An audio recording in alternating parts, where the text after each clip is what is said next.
All right, perfect. I'm just going to give it a refresh here and make sure I see us. Wonderful. We are live. Hello, everyone, and welcome back to another live video from Boys Town. My name is Gabby. I am your host, and we are live today to talk to all of you about what it will take to help your child develop a confident mindset. And joined with Bridget and I from Common Sense Parenting, we go live every month together. We are honored to welcome a special guest, Allison, right here in the middle, author Allison Joy from the Boys Town Press. And we are going to be discussing her new book. So stay tuned to learn more about that, as well as several tips on helping your child develop a confident mindset. If you're watching live and you have any questions for our presenters as we go through our discussion, you can always leave them in the comment section of this video. And of course, if you're watching this later on, maybe over the next couple days, and you have a follow-up question, keep them coming in the comments and we can reach out to you directly, as well as keeping your eyes in those comments for several resources, including Allison's book and Common Sense Parenting class information from Bridget. Wonderful. Well, we'll start with introductions. Allison, I know I just said who you are, but tell us a little bit more about your background and what's it like being an author and about your new book too. Okay, thank you so much for having me. First of all, I'm really excited to be here and be part of this conversation. Yes, as you said, I'm Allison. I'm an elementary school counselor, have been for 9 years. Always at the same school, all 9 years at the same school. It's a small rural school. We have about 500-ish students, preschool through 5th grade. And I love that profession. And I love the age group and getting to help set some of those foundational skills for really things that they'll use throughout their entire life, like problem solving skills, goal setting, things like that. So really enjoy that. I'm also married and have 4 daughters, 11, 9, 7, and 4. So we stay busy. We're all actually in the same school this year. This will be the only year that we're in the same school because my oldest will go to junior high next year. So we've been having fun with that. And yes, my book came out in January. It's called My Magical Mindset. And it's about a little girl who has a big day and she uses a lot of different coping skills as she works through some big feelings and some hard times. And I'm just so excited. It's been such a fun process. And coping skills is something I feel very passionately about because I do believe that they're just really powerful tools that we can use to help us through a lot of different things in our lives. So I'm really hopeful that parents and kids, I hope it inspires them to learn about coping skills, develop some coping skills, practice them so that they can use them every day as well. Yeah. We talk a lot about coping skills here at Boys Town. Yeah. It'll be fun to weave this into our chat today. Definitely. Yeah. Great. Bridget, what about you for any of our new viewers? Well, I'm super excited to talk about this topic on building confidence because a lot of the parents who come to our parenting classes ask this very question. How do you do that? And how do I do that when no one did it for me? In fact, they have a lot of self-doubt that they share in the class. So I'm so excited about this wonderful little book because sometimes parents learn a lot when they're reading those books to their for kids, sure. Yeah. Right? And so I'm hoping everybody that's out there that's listening will get Allison's book. It's super cute, and little Junebug character is just as sweet as she can be, but sending a very powerful message. So yeah. So I'm hoping all my parents out there listen up and learn something today about building kids' self-confidence. Definitely. So we were going to go ahead and go into our discussion questions here. The first one is, what should parents focus on to help build confidence at different ages? So maybe starting with younger kids. Allison, how can My Magical Mindset help with that? I think it helps kind of just ultimately, I think it's just being that person of support for them and just kind of supporting as they go through life and, go through everything that they experience. And I think cheering them on during setbacks as well and kind of maybe reframing that sometimes too. I think the book helps because, like we said, we're going to talk so much about coping skills, but it kind of, coping skills are critical, I think, for building confidence because we can really use them as stepping stones to help us through times when our confidence is taking a hit or when we're learning to build confidence. So I think maybe just laying that foundation as well.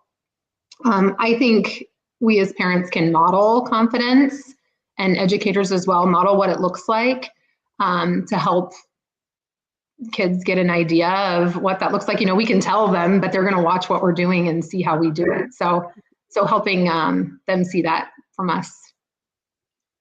Yeah, I agree. Are you guys getting a lot of feedback on me? I muted. Okay. So I totally agree with Allison. Confidence building is a developmental process that shifts, right? As we grow our entire lives, right? So when children are very young, we're teaching them confidence and mastery skills, like being able to put on your own clothes and, take your plate from the table, or learning a social skill like following instructions. And when they're older, like when they're teenagers, we're probably going to focus more on their values or their independence or their ability to deal with peer pressure. So it shifts a little bit, but we still, at every age and stage, we create the space that's safe, that children can learn and grow and build that confidence. What about in moments of doubt when children feel like they're doubting themselves? How do we build them back up? Allison, what would you say? So I would say first thing that I am thinking of is validating their feelings and their experiences and letting them know, like, valid, to feel that way, and that we've all gone through times when our confidence has taken a hit and we're feeling a little bit down. And then I think, praising maybe the process over the final product and like kind of putting the emphasis on the actions instead of maybe the results at all times. So we're saying, I'm really proud of that you worked so hard, or I'm really proud that you spent this much time, or, put this into it. So kind of changing that mindset a little bit. And then also a growth mindset of just like, not yet, like we're not there yet, but look at what you've done so far, or look at how far you've come, things like that, so that it's not so much on the final result, but it's the growth and the experience and everything that they're doing. Yeah, I totally agree. So many times as parents, we want to rescue our children, solve the problem for our kids. But when we hear our children saying things like, I'm no good at this, or I can't do that, I want parents to remember, like Allison is saying, that you want to give some gentle encouragement without solving the problem for them or making them feel like their feelings aren't valid. Right? This is hard, and maybe you are struggling. So I would say to my son, "So wow, I see that you're having a hard time with that, and but you're really trying hard. That's really good." So the effort that he's making, and if he's like, "Well, it's not working. I can't do it." And I say, "So, well, have you ever had anything that you couldn't do in the past that was really hard for you?" "Well, yeah." Well, how did you feel then? And did you master it?" "Yeah, me too. I've had hard things too." So I try to really make him feel like he's not alone. But I leave him with the problem. I don't take it away from him. When he's trying to learn to tie a shoe, I let him struggle. And when he was trying to learn other things, I let him struggle, but I was supportive. He knew I was present and I was his cheerleader. I think that's really important what you said about not solving it for them. And I have found, that's hard to do. It is, but it's so important because I feel like sometimes that almost takes the confidence away because then they kind of learn to depend on you, or they're always looking to you, which sometimes we want, but a lot of times we want them to be able to have the confidence to solve the problems themselves, to work through things themselves. And Allison, do you feel like in this day and age where everything's so instant, everything happens so instantly for all of us, that we want to solve things or get things done quicker than maybe the process time and the ability that we have to do those things on our own. Do you, as a counselor for kids in school, do you feel like kids really sometimes want that instant, I want it now, how do we get it Yeah, now? And they yeah, struggle with being able to yeah, process through? yeah, definitely. And again, unfortunately, like then that takes away so much of the learning opportunity and so much of the growth. So yeah, I do. I feel like that's something else that they have to learn is it's not always immediate. Sometimes I really have to work for it, or sometimes it takes time before that plays Yeah. out. Yeah. I have to Yeah, teach parents to be silent, to be present but silent, yeah, supportive and gentle and silent, which is not, they want to talk yeah. and let's solve it now because all of us are feeling that pressure to solve and do very quickly. So that is a struggle in and of itself, especially when it comes to building confidence, which is very gradual. It's very silent. It happens sometimes when you're not looking, right? And so definitely, well, I'm glad we're on the same cheerleading team in regards to Mhm. that. Yeah. Yeah. And definitely through the struggle, of course, we always want to see our child overcome and succeed, but there are going to be those times where they are putting the work in, putting the grit in and struggling, and then things might not always turn in their favor, and everyone faces failure. So during those times, how do we not let our kids who are experiencing failure, whether it be in school, sports, etc., alter their confidence building skills? Allison? I think with that, it's doing our best to reframe failure again instead of a bad thing as a good thing. I mean, that's how we learn. That's how we know what not to do. Cool, we could check that off the list. We'll try something else. So trying our best to reframe it. And then again, like I said earlier, maybe shifting our focus from the final product, like focusing on what did go well and what was right, but then also just changing that mindset of failure is not necessarily a bad thing at all. Failure can be really helpful in a lot of ways. It's kind of like a stepping stone to what we want to accomplish. So trying to look at it that way. Yeah, my son had to take a really hard test. It was very difficult to get a job. And he studied for the test. And he studied for the test. And he failed the test, you know. And he was real quiet after that. And we were quiet with him and very gentle with him, like giving him the space to breathe.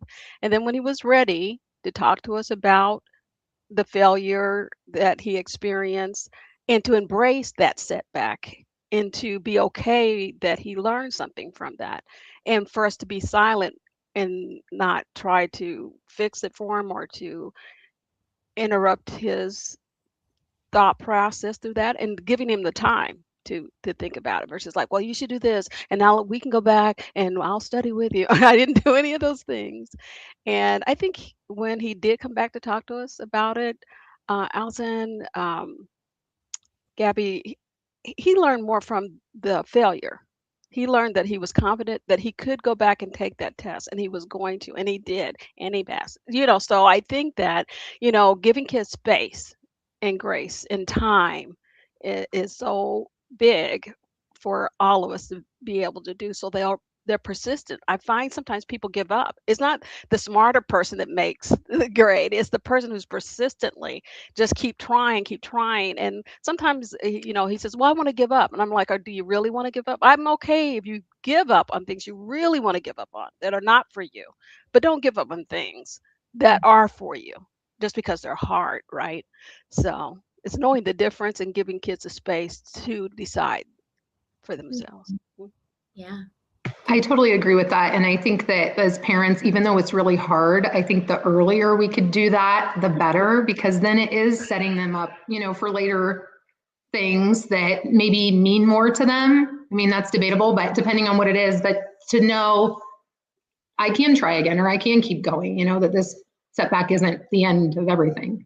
Yeah, I agree. So many parents come to the class and they're like, I wish I would have had this class 10 years ago when my kid was little. And I was like, well, it's never too late to start.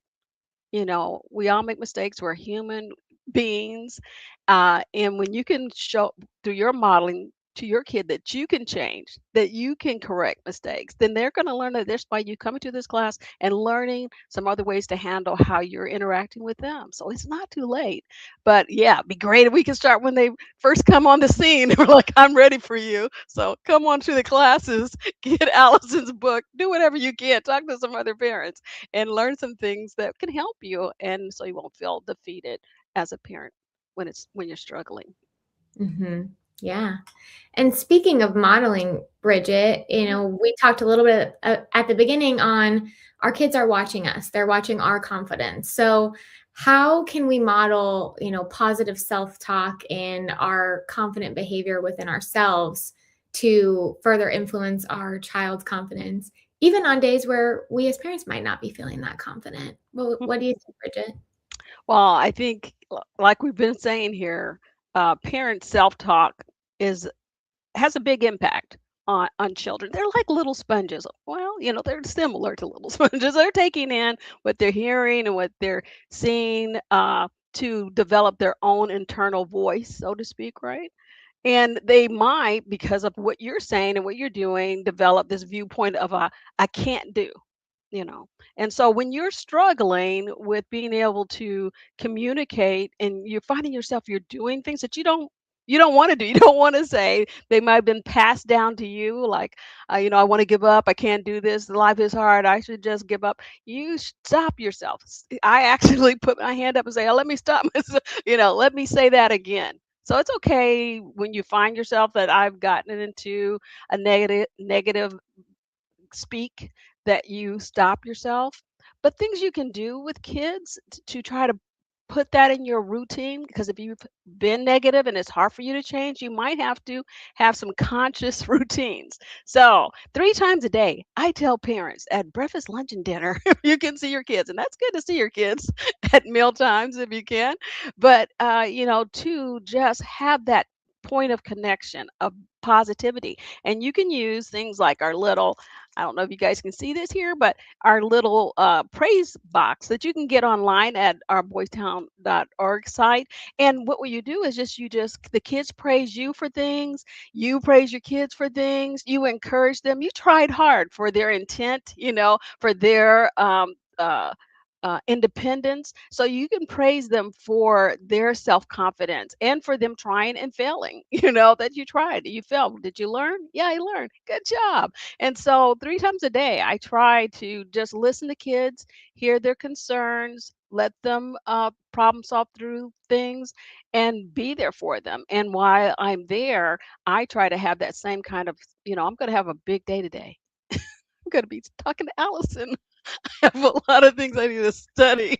So, I try to be that example and provide the space, the safe place for kids to speak to me on a consistent basis. You have to kind of make yourself do that. Do you think so too, Allison, that as parents, we have to consciously think ourselves into and not, just let it happen? I wish I could just let it happen all the time, but sometimes you have to work on that. Yes, absolutely. And I love what you said about that sometimes, being conscious about it and making sure that we're self-aware also. Are we talking down about ourselves, or, what things are we saying when things don't go so well?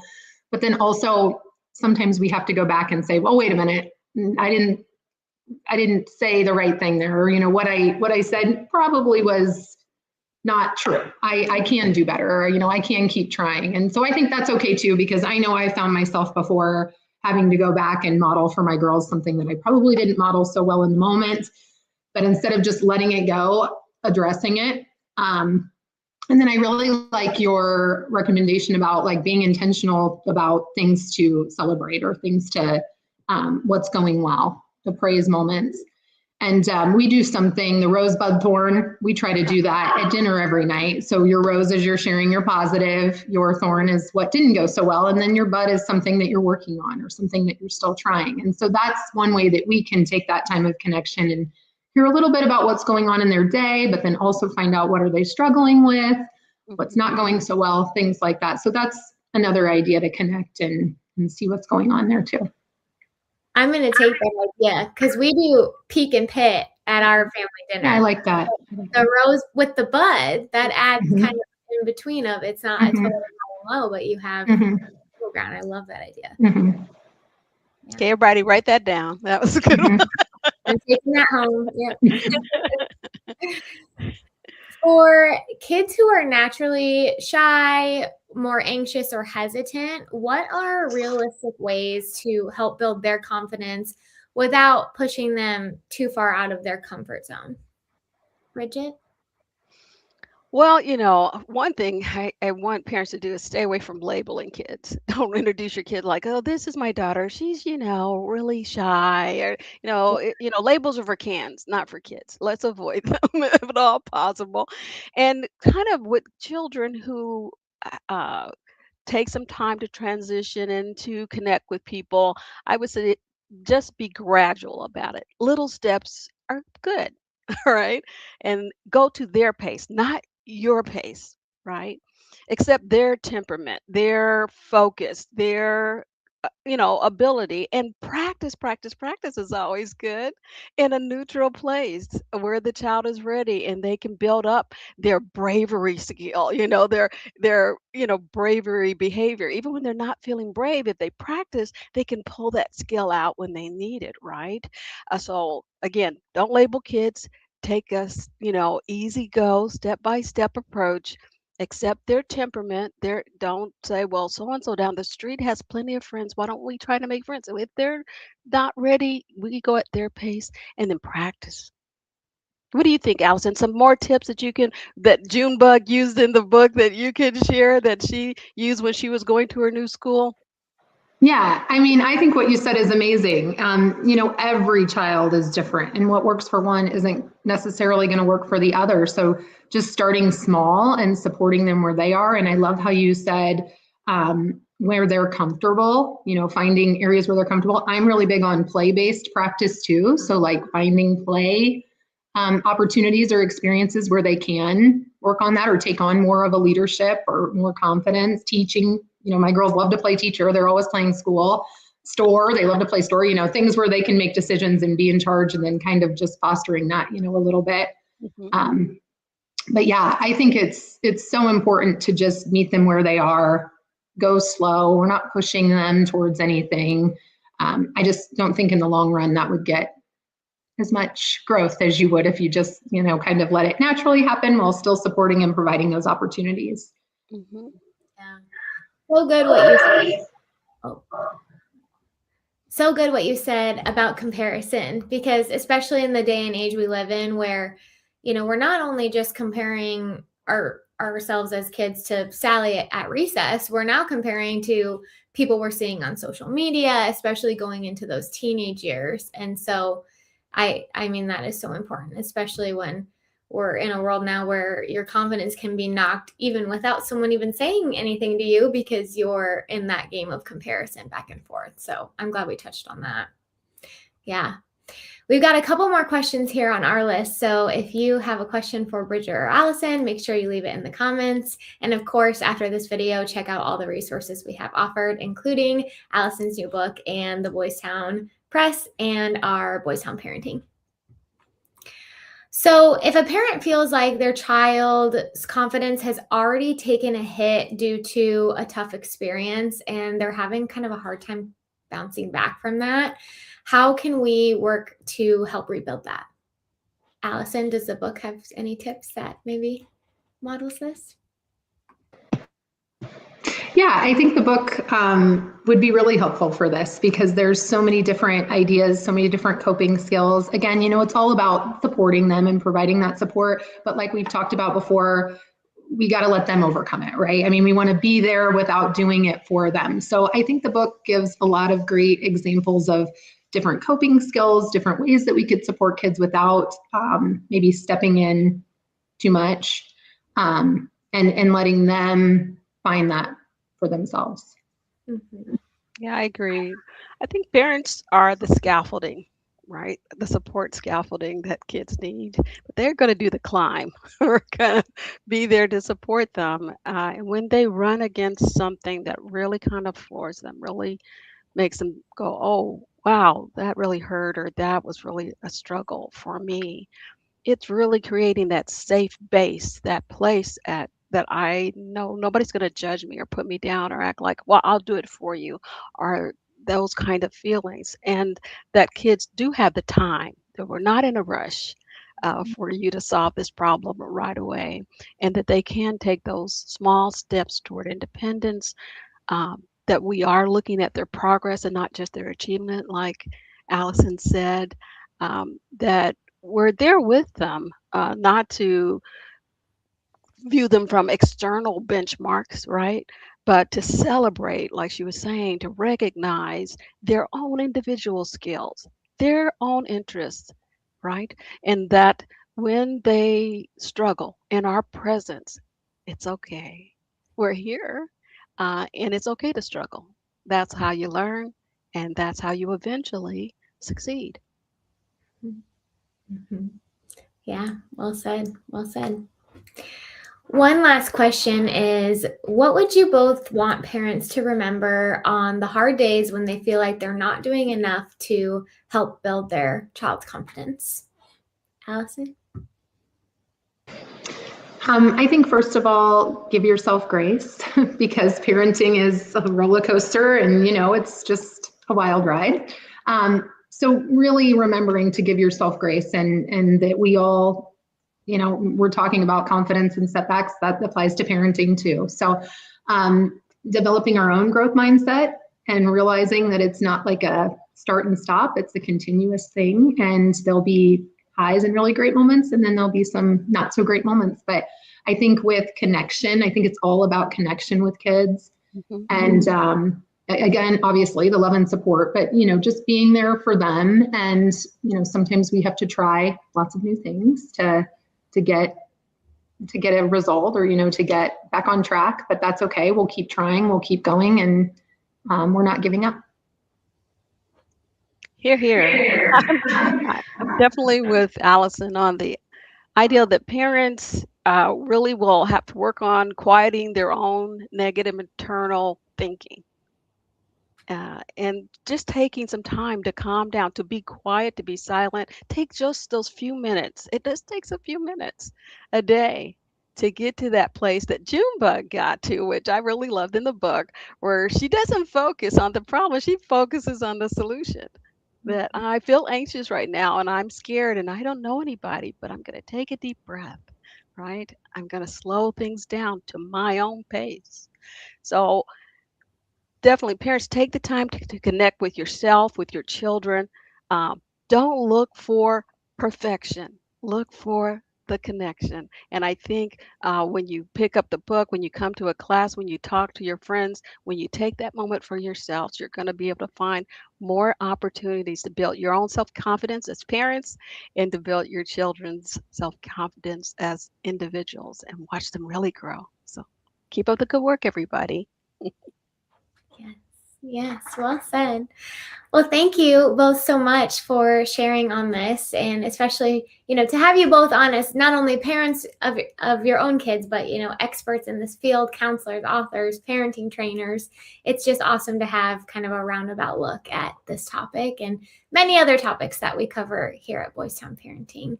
And Allison, as you are always welcome back. We love having guests on. Come on back, please do. Thank you so much. I'm glad to be a part of this. Love it. Love it. Okay. Well, thank you everyone so much for watching. I know I mentioned a few times, but we will have the resources and Allison's new book linked in the comments section for you to check out, and let us know what you think after you read it. And of course, sign up for a Boys Town Common Sense Parenting on our website. Just enter your zip code and we'll help you get set up. We'll talk to you next month.